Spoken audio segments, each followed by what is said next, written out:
Good afternoon, sir, and to our listeners. Today, we'll be presenting the risk assessment of ongoing construction projects within the University of Northern Philippines. So our goal is to identify safety hazards, compliance issues, and potential risks affecting workers, students, and the general public. In our presentation, we will also discuss possible solutions to improve safety on site. So for our next slide. So in the picture, di siya makita. We'll just try to edit the video. So in the picture, during this time kasi, merong construction worker na he was sleeping, and that time kasi it was during their rest hour. But there were already some workers who were already working. We have noticed that they were not wearing their proper PPE or personal protective equipment. So that's the first risk that we have identified. It's the lack or the absence of personal protective equipment. PPE such as helmets, gloves, safety vests, and goggles, these are all essential to protect workers from injuries. So without PPE, workers are exposed to risks like falling debris, sharp objects, and chemical hazards. This issue is not just a worker's responsibility but also a management failure, as employers must enforce PPE use. Bakit nga ba karamihan sa mga workers ay hindi nagsusuot ng PPE? So there are actually several reasons for it, but I will only discuss 6. Sabi niya, una daw na reason is lack of awareness. So maybe the workers, they are not really aware kung gaano nga ba kahalaga yung pagsusuot ng PPE. And second is discomfort and inconvenience. I was able to talk to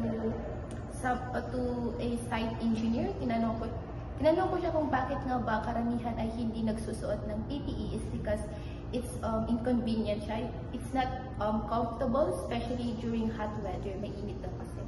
And third reason is the lack of enforcement. Hindi siya strictly na na-enforce, no?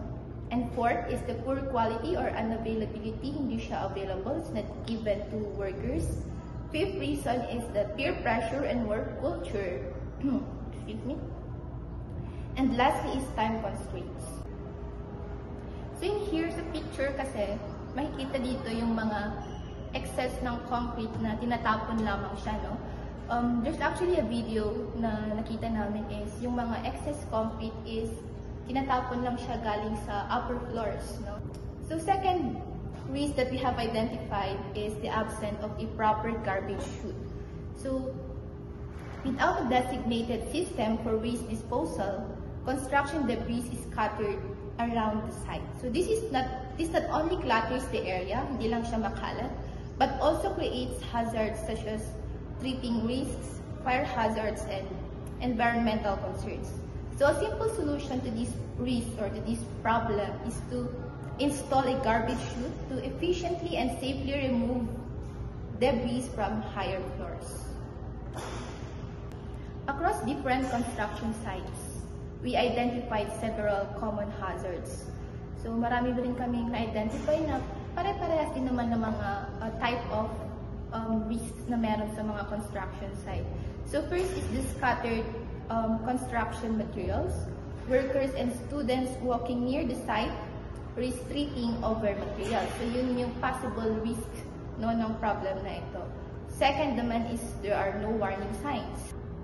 Without proper signage, students and visitors unknowingly enter dangerous areas. So pwede silang pumasok, no, without notice na dangerous pala yung site na yun, no, yung area na yun. And third is scattered or unsecured tools and equipment. Tools left unattended can fall from heights, causing severe injuries. And fourth risk that we have identified is the poor site access and safety barriers. So unauthorized individuals, including students, might unknowingly enter the site, increasing the risks. In addition, on the medicine library, due to the insufficient number of classrooms, the second floor is being utilized as a temporary classroom for the College of Medicine, while the construction is still going. On the ground floor, materials such as glass and aluminum framing are stored near the stairs kung saan dumadaan yung mga estudyante papunta sa second floor.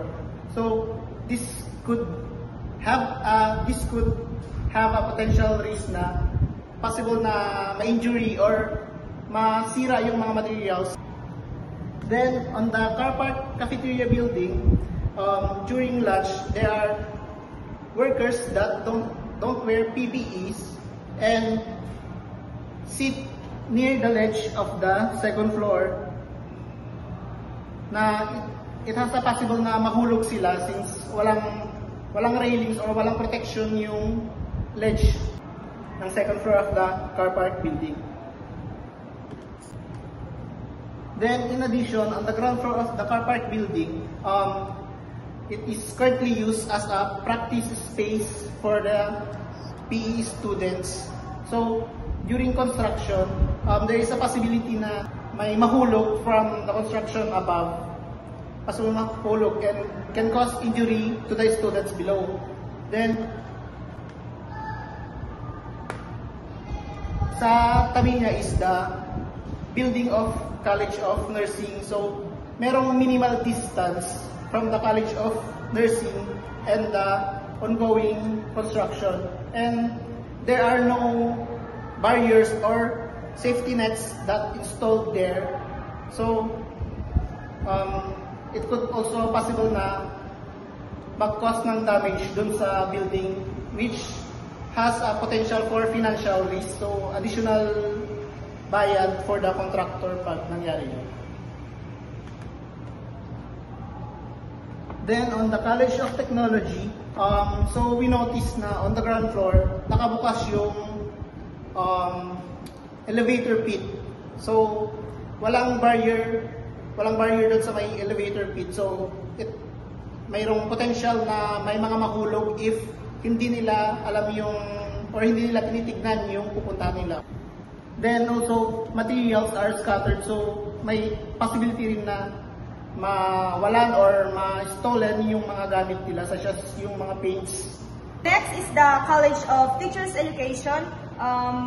When we visited the site, the building or the construction site, napansin namin na yung mga workers ay walang proper PPE or walang mga hard hat na ginagamit. It may cause or lead to potential risk that they can fall from the height of the building and may lead to death. You can see on the picture, the workers are exposed to potential health risks which may cause lung damage due to inhalation of hazardous chemicals that came from the paints that they are using. So as you can see, yung mga vertical cladding ay hindi na-install ng tama at maganda. It may lead to additional project cost, which is kung pangit ang pagkakagawa, pwede itong ulitin ng mga workers. Pwede rin na hindi na kunin ng mga clients ang contractor na ito kasi yung pagkakagawa sa mga bagay ay hindi sinasapuso ng mga workers. In addition to the risks that are given on the College of Technology, we also noticed that the scattered wires are placed along the hallway. And it may cause a trip and fall hazard to the workers, visitors, and especially to the students. So I'll be proceeding with the identified risk for the College of Teachers Education building and its surroundings. So yung nakita dito is the improper waste management. So basically, ang daming nakascattered na materials, ang daming nakascattered na different mga equipments that could possibly cause damage dun sa equipment itself and dun sa surrounding, and could also pose injuries dun sa mga passerbys. Also, kung makikita nyo dito, meron yung helmet, di ba, na nakalagay dun sa mga blocks and net blocks. And yung mga workers, they're not using this equipment. So, ito rin yung nakita namin na issue dito. That the user or the construction workers aren't using the proper PPE equipments. Proceeding with the next page or next slide, we saw that the exterior and interior construction of the gymnasium building, there are a lack of safety nets. So, lack of safety nets for outdoor and indoor construction. So, possible that the passerbys, cars, and the pedestrians may be injured, or the cars that are passing may be damaged due to falling debris or something na left off dun sa taas ng exterior na under construction dun sa gym. Okay, so proceeding to the interior construction of the gymnasium building. Dun sa loob naman, it also lacks safety nets. Dun sa, na pwede na lang lagyan dun sa merong scaffolding area. Just like dun sa taas, merong nagamit dun na safety curtain or tolda. So yun, merong tolda dun sa taas. And just like this one, pwede rin silang mag-apply dito so that na-lessen yung possibility na even though hindi walang ongoing na construction during the weekdays, pwede rin maglagay pa rin kasi we don't know kung merong mga mahuhulog doon. General classification of the identified risks. First one is the no proper PPE. Second one is scattered materials, which is nakikita natin to mostly pag nasa university tayo.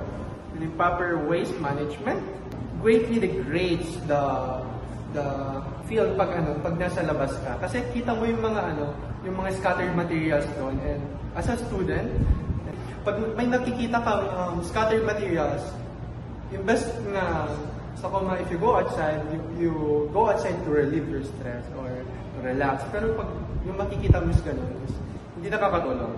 So, it would be good if properly na ma-manage yung mga wastes. And yun, meron ding no warning signs. So, yung mga construction site becomes unrestricted because walang sign that restricts the students or anyone that could possibly enter the place. The mitigation, ways to mitigate the identified risk. So the first one is the implementation of safety controls. Second one is the installation of safety signage and enforcement of PPE usage, restrict student access to the construction site, and develop an emergency action plan. So we also have here stricter site management, proper safety enforcement, and implementation of risk mitigation measures. So this wraps up our presentation. Thank you for watching.